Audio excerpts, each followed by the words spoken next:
കാണുന്നതാണ് RX 100, RX 135, RX Z. ഇതിൻ്റെ എല്ലാം എയർ ഫിൽറ്റർ ഇതാണ്. ഇതിന് 113 രൂപയാണ് പുതിയ സ്റ്റോക്കിൻ്റെ വില, 2021 സ്റ്റോക്കിൻ്റെ വില.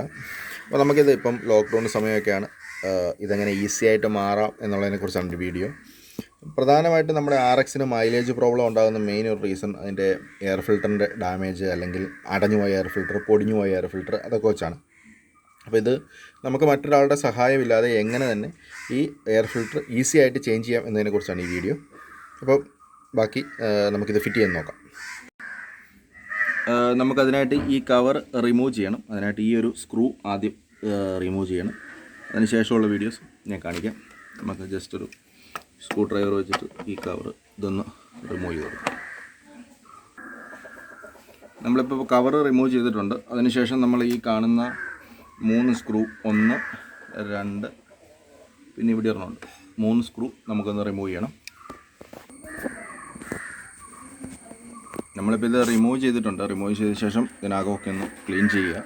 നല്ല ക്ലോത്ത് എടുക്കുക, അല്ലെങ്കിൽ വേസ്റ്റ് തുണി എടുത്തിട്ട് അധികം പൊടിയൊന്നും ഇല്ലാത്തൊരു സാധനം വെച്ച് ഇതിൻ്റെ അകമൊക്കെ ഒന്ന് ക്ലീൻ ചെയ്യുക. നമ്മുടെ എയർ ഫിൽറ്റർ ഡാമേജ് ആയിരുന്നു, അപ്പോൾ അത് നമുക്ക് പുതിയതിട്ടിട്ട് എങ്ങനെ റീപ്ലേസ് ചെയ്യുന്നത് കാണിക്കാം. ഈ കാണുന്നതാണ് ഇത്. അതിനകത്തോട്ട് നമ്മൾ ഈ ഫിൽറ്റർ പൊട്ടിച്ചിട്ട് ഇത് റീപ്ലേസ് ചെയ്യാൻ പോവുകയാണ്. അപ്പോൾ നമുക്കത് ഒന്ന് നോക്കാം.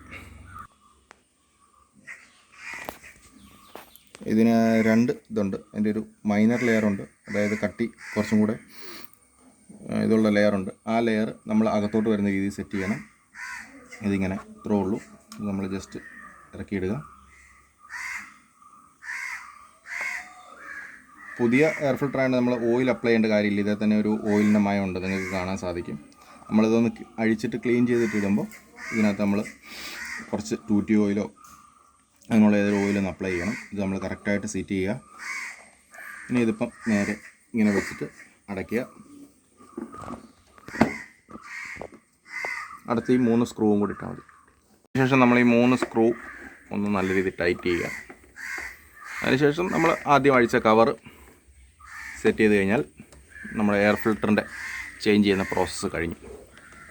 അപ്പോൾ നിങ്ങൾക്ക് തന്നെ വീട്ടിൽ ചെയ്യാവുന്ന കേസേ ഉള്ളൂ. ഇതിനായിട്ടൊരു മെക്കാനിക്കിനെ ആശ്രയേണ്ട ആവശ്യമില്ല. ഇതേ മെത്തേഡിൽ കൂടി തന്നെ ഇത് അഴിച്ച് ക്ലീൻ ചെയ്യാനും ഇതേ മെത്തേഡ് തന്നെ നമുക്ക് യൂസ് ചെയ്യാം.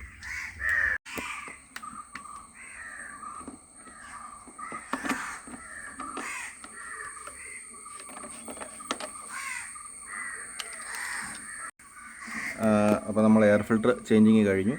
അപ്പോൾ വീഡിയോ ഇഷ്ടപ്പെട്ട എല്ലാവരും ലൈക്ക് ചെയ്യുക, ചാനൽ സബ്സ്ക്രൈബ് ചെയ്യുക, വീഡിയോ നിങ്ങളുടെ ഫ്രണ്ട്സുമായിട്ട് ഷെയർ ചെയ്യുക.